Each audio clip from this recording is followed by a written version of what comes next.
ایک تو عید بقرعید آنے والی ہے، کچھ اس کے وجوب کی، قربانی کے وجوب کی شرائط پہلے میں ذکر کر دیتا ہوں، پھر انشاءاللہ کویسچنز لیے جائیں گے۔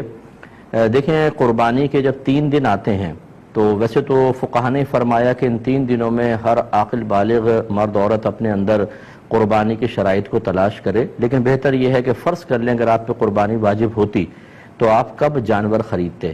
جیسے مثلا آپ کو اندازہ ہو کہ 1 ہفتے پہلے لے آتے یا 3 دن پہلے لے آتے، تو بس اس وقت آپ اپنے اندر یہ شرائط تلاش کیجئے گا۔ گھر کے جس فرد میں یہ شرطیں جمع ہوں گی اس پر عید الاضحیٰ کی قربانی کرنا واجب ہوگا۔ ہمارے یہاں عمومی طور پہ یہ دیکھا ہی نہیں جاتا، بس ابا جان قربانی کر رہے ہیں وہی کرتے چلے جاتے ہیں۔ بعض اوقات گھر والوں کے اندر ایک راؤنڈ لگتا ہے کہ اس سال والد صاحب کی قربانی اگلے سال والد صاحب نہیں کریں گے، امی کی طرف سے ہوگی، پھر وہ نہیں کریں گے تو دادی جان کی طرف سے ہوگی۔ اسی طرح بعض لوگ کویسچنز کرتے ہیں کہ ہم پہلی مرتبہ قربانی کر رہے ہیں تو سنا ہے کہ نبی کریم صلی اللہ علیہ وسلم کی جانب سے پہلی قربانی کرنی چاہیے۔ اسی طرح بعض لوگ یہ سمجھتے ہیں کہ پہلے والدین کی طرف سے ہوگی پھر ہم قربانی کرنا شروع کریں گے۔ یہ سب خیالات ٹھیک نہیں ہیں۔ پہلی بات یاد رکھیے گا کہ جس میں قربانی کی شرائط ہیں اس پہ قربانی واجب ہے، اسے تو اپنی طرف سے کرنی ہی ہوگی۔ تو یہ ہو سکتا ہے کہ والدہ میں قربانی کی شرائط جمع ہوں، والد میں نہیں، تو ان پہ قربانی واجب نہیں ہوگی، والدہ پر ہوگی۔ اور یہ بھی پاسبل ہے کہ والد صاحب کے پاس بھی شرائط جمع ہیں، والدہ، بھابھی، بھائی، بچے، بہنیں جو بالغ ہیں، ایک ایک گھر میں 10 قربانیاں واجب ہو رہی ہوتی ہیں لیکن پتہ ہی نہیں ہوتا۔ تو اس لیے جس پر قربانی واجب ہے اگر پہلی مرتبہ بھی ہے تو اسے واجب اپنی طرف سے کر کے ادا کرنا ہوگا۔ پھر یہ نہیں ہے کہ آپ نبی کریم صلی اللہ علیہ وسلم کی طرف سے کریں، کیونکہ رحمت کونین صلی اللہ علیہ وسلم کی طرف سے کریں گے تو وہ نفلی قربانی ہوگی، تو پھر آپ کا واجب تو رہ جائے گا، آپ گناہگار ہوں گے۔ ہاں، اگر کوئی ایسا شخص جذبہ رکھتا ہے تو 2 جانور لے کر آئے یا 2 گائے کے حصے لے، ایک حصہ نبی کریم صلی اللہ علیہ وسلم کے نام پر اور ایک اپنی طرف منسوب کر کے کرے۔ لیکن بہرحال جس میں قربانی کی شرائط جمع ہیں اس پہ قربانی واجب ہے۔ اب وہ شرائط کیا ہیں؟ نمبر 1، مسلمان ہونا، کافر پر نہیں ہوتی۔ عاقل اور بالغ ہونا، پاگل، مجنون اور نابالغ بچے پہ قربانی واجب نہیں ہے۔ تیسرا، مقیم ہونا، یعنی انسان مسافر نہ ہو۔ مسافر سے مراد جو شرعی مسافت ہوتی ہے کہ آپ شہر کی حدود سے باہر نکل گئے اور کم از کم 92 کلومیٹرز دور جانے کا ارادہ ہے۔ جیسے شہر کی حدود سے نکلیں گے مسافر ہیں، پھر اس وقت تک آپ مسافر رہیں گے جب تک آپ کسی اور شہر میں جا کر کم از کم 15 دن قیام کی نیت نہ کر لیں، یا پھر وہ آپ کا وطن اصلی ہو۔ وطن اصلی کہتے ہیں جیسے مثال کے طور پہ جہاں پر آپ پیدا ہوئے اور آپ کا آبائی گھر اب بھی وہاں موجود ہے، ماں باپ ہیں یا آبائی گھر موجود ہے کم از کم، وہ آپ کا وطن اصلی ہے۔ جیسے آپ کراچی میں کام کے لیے آئے اور پھر 2 دن کے لیے اپنے وطن اصلی میں چلے گئے قربانی کے ایام میں، تو وہ تو پھر آپ کا وطن اصلی ہے، جیسے آپ پہنچیں گے مقیم ہو جائیں گے۔ اور اسی طریقے سے اگر آپ نے کسی اور جگہ رہائش اختیار کر لی اور وہاں سے نکلنے کا ارادہ نہیں ہے کہ اب میں مستقل یہاں رہوں گا، وہ وطن اصلی ہوتا ہے۔ اور تیسرا، کہیں پر آپ نے شادی کی ہو اور آپ کی زوجہ وہاں پر ہوتی ہوں، موجود ہیں، تو پھر آپ جیسے دوسرے سٹی میں چلے گئے، جیسے ہی اپنے اس شہر میں آئیں گے جہاں آپ نے شادی کی ہے اور زوجہ بھی ادھر ہونی چاہیے اس شہر میں، تو آپ مقیم خود بخود ہو جائیں گے، چاہے 2 دن کے لیے گئے ہوں۔ لیکن اس کے علاوہ اگر کوئی ہے، ان تینوں چیزوں کے علاوہ، تو کم از کم 15 دن کی نیت کریں گے تو مقیم ہوں گے، ورنہ مسافر رہیں گے۔ تو مسافر پہ قربانی واجب نہیں ہوتی ہے، مقیم پر واجب ہوتی ہے۔ اور چوتھا، یہ اچھی طرح ذہن میں رکھیے گا کہ قربانی کے 3 دنوں میں اگر آپ کے پاس اتنا مال ہے کہ جس کی مالیت 52.5 تولہ چاندی تک پہنچ جائے اور وہ آپ کی ضرورت سے یا حاجت اصلیہ سے زائد بھی ہو، تو آپ پہ قربانی واجب ہوگی، یعنی یہ قربانی کا نصاب ہے۔ بس اتنا اگر اماؤنٹ آپ کے پاس ہے اور آپ کی ضروریات زندگی سے زائد ہونا چاہیے۔ ضروریات زندگی میں کون سا ہوگا؟ جیسے اگر فرض کر لیں آپ کو سیلری ملی تو راشن لینا ہے، بچوں کی فی پے کرنی ہے، اور چیزیں ہیں، یا گھر کے جو ضروریات زندگی کا سامان ہوتا ہے جیسے آپ کے کپڑے ہیں، آپ کے جوتے، اور اگر آپ نے اے سی لگایا ہوا ہے وہ بھی حاجت اصلیہ میں آتا ہے، آپ کا فریج، واشنگ مشین، برتن وغیرہ، یہ سب حاجات اصلیہ میں آتے ہیں۔ اسی طرح آپ کا ذاتی مکان، یہ حاجت اصلیہ میں ہے۔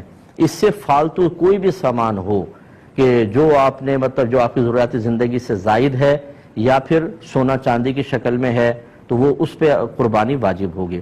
لہذا اب آپ کو دیکھنا یہ ہوگا، مثال کے طور پہ اگر کسی بہن کے پاس 1 تولہ سونا ہے تو یقیناً 52.5 تولہ چاندی تک اس کی قیمت پہنچتی ہے، تو ان پر قربانی واجب ہوگی۔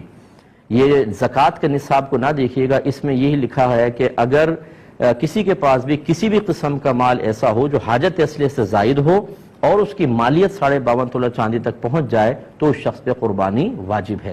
لہٰذا یہاں تک فقہا نے لکھا ہے، مثال کے طور پہ اگر آپ نے کوئی مکان کرائے پہ چڑھایا ہوا ہے تو وہ تو آپ کی ضرورت سے زائد ہے نا، تو اس مکان کی بھی مالیت کا حساب ہوگا، قربانی واجب۔ اسی طریقے سے اگر آپ کا ذاتی مکان آپ رہ رہے ہیں، اس میں 6 کمرے ہیں، 4 یوز ہوتے ہیں، 2 کمرے بالکل بند پڑے ہوئے ہیں، ان 2 کمروں کی قیمت کا بھی حساب کیا جاتا ہے۔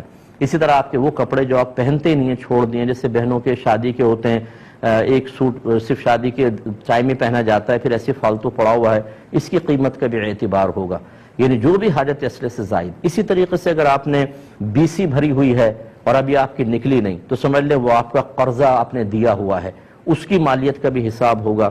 اسی طرح کسی کو قرض دیا ہوا ہے آپ نے، اس کی مالیت کا بھی حساب ہے۔ تو خلاصہ کلام یہ ہے کہ قربانی کے دن جب قریب آ جائیں تو آپ یوں کریں، جتنا آپ کا سونا ہے اس کی قیمت نکلوا لیں، چاندی کی قیمت نکلوائیں، جتنا کیش روپیہ پڑا ہے وہ بھی، پرائز بانڈ ہوں، شیئرز ہوں، سیونگ سرٹیفکیٹس آپ نے لے کے رکھے ہیں، ان سب کی قیمت اس میں ایڈ کر لیں۔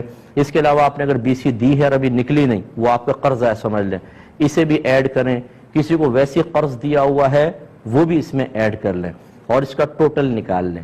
ٹوٹل نکالنے کے بعد پھر آپ یہ ضرور دیکھیے گا کہ کیا اس میں سے کچھ ایسا پیسہ ہے جو مجھے فوری طور پہ گھر میں خرچ کرنا ہو، یا پورے مہینے میں جیسے بجٹ کا ہوتا ہے، آپ یوٹیلیٹی بلز کے لیے اور راشن وغیرہ کے لیے رکھتے ہیں، اسے اس میں سے مائنس کر دیں۔ اس کے علاوہ ہر وہ قرضہ جو اس منتھ میں آپ کو فوری طور پہ ادا کرنا ہے، جیسے کوئی انسٹالمنٹ دینی ہے آپ نے، یا کسی کا قرضہ لیا ہوا اور وہ کبھی بھی مطالبہ کر سکتا ہے، ایسا کوئی قرضہ جس کی کوئی میعاد وغیرہ مقرر نہ ہو، اس سب کو بھی اس میں سے مائنس کر دیں۔ اب جو باقی بچے دیکھیں، اگر وہ 52.5 تولہ چاندی کے برابر پہنچ جاتا ہے تو بس پھر ٹھیک ہے، آپ پہ قربانی واجب ہے، ورنہ نہیں ہے۔ سوری۔ اسی طریقے سے آپ نے ان تمام چیزوں کو ایڈ کیا، قرض باہر نکالا، آپ نے کوئی مکان کرائے پہ دیا ہوا ہے، دکان کرائے پر دی ہوئی ہے، یا آپ دکان چلاتے ہیں، وہ دکان آپ کی حاجت اصلیہ سے زائد کے لائے گی، اس کی قیمت ایڈ کریں گے تو قربانی بن جائے گی۔ اس طریقے سے ہر گھر کا فرد قربانی کا حساب کرے۔ اچھا، جب اس قسم کے مسائل لوگ سنتے ہیں، چونکہ اس میں خرچہ ہوتا ہے، تو کہتے ہیں یہ تو ہم نے آج تک نہیں سنا تھا، پتہ نہیں کہاں سے مسائل نکال کر لے آئے۔ تو ہماری صحت پہ کوئی فرق نہیں پڑے گا، ہمارا کام ہے آپ کو سمجھانا۔ اگر آپ ایک ایسے ماحول میں رہے کہ جہاں آپ کو کسی نے یہ مسئلے نہیں بتائے تو وہ بتانا نہ بتانا وہ چھوڑ دیجئے، ہمارا کام تھا ان مسائل کو سیکھنا۔ اگر ہم ایسے ماحول میں تھے کہ جہاں کوئی بتانے والا نہیں تھا، یا ہم نے علماء سے کوئی کانٹیکٹ ہی نہیں رکھا، یا ہم کوئی دینی پروگرام ہی نہیں دیکھتے ہیں، ہمارا موبائل ریموٹ کنٹرول ہاتھ میں ہوتا ہے، ہر قسم کا سپورٹس کا چینل، فلم کا چینل، دیگر چینل چلتے ہیں، لیکن جب دینی چینل آتے ہیں تو ہم ان پروگرامز کو نہیں دیکھتے، تو اس میں کسی کا قصور نہیں۔ یہ وہ مسائل ہیں جن کا سیکھنا ہر عاقل بالغ مسلمان مرد و عورت پر لازم قرار دیا گیا ہے۔ اگر آپ نہیں سیکھیں گے اور لا علمی کی وجہ سے کوئی ایسی کوتاہی ہوئی ہے تو آپ قابل گرفت ہیں، بروز قیامت اللہ کی بارگاہ میں حساب دینا ہوگا۔ تو مجھے تو ایسے سے لوگ ملے ہیں کہ جب اس قسم کے آپ نے مسائل بیان کیے تو سر پکڑ کے بیٹھ گئے کہ مفتی صاحب ہم پہ تو اس کا مطلب ہے 20 سال سے قربانی بن رہی تھی، ہمیں تو پتہ ہی نہیں تھا۔ تو بھئی نہیں پتہ تھا تو کریں۔ تو لہٰذا اگر کسی کی پچھلی قربانیاں رہتی تھیں تو یا جسے پتہ تھا کہ قربانی ہم نے کرنی ہے نہیں کر سکے، یا لا علمی کہ ہمیں مسئلہ ہی پتہ نہیں تھا، ایسے افراد اب قربانی کی جگہ قربانی نہیں کر سکتے، وہ نکل گئی۔ اب ایک قربانی کی قیمت صدقہ کر دیں، یا تو بکری کی قیمت کر دیں بکرے کی، اور یا پھر ایک کم از کم ایک گائے کا حصہ جو معتدل قسم کا ہو، یوں نہیں کہ 4-5 ہزار آپ نے خرچ کر دیے، 4-5 ہزار میں 7 چوک 28 ہزار کی گائے کیسی آئے گی؟ 7 حصے ہو سکتے ہیں تو کیسی گائے آئے گی؟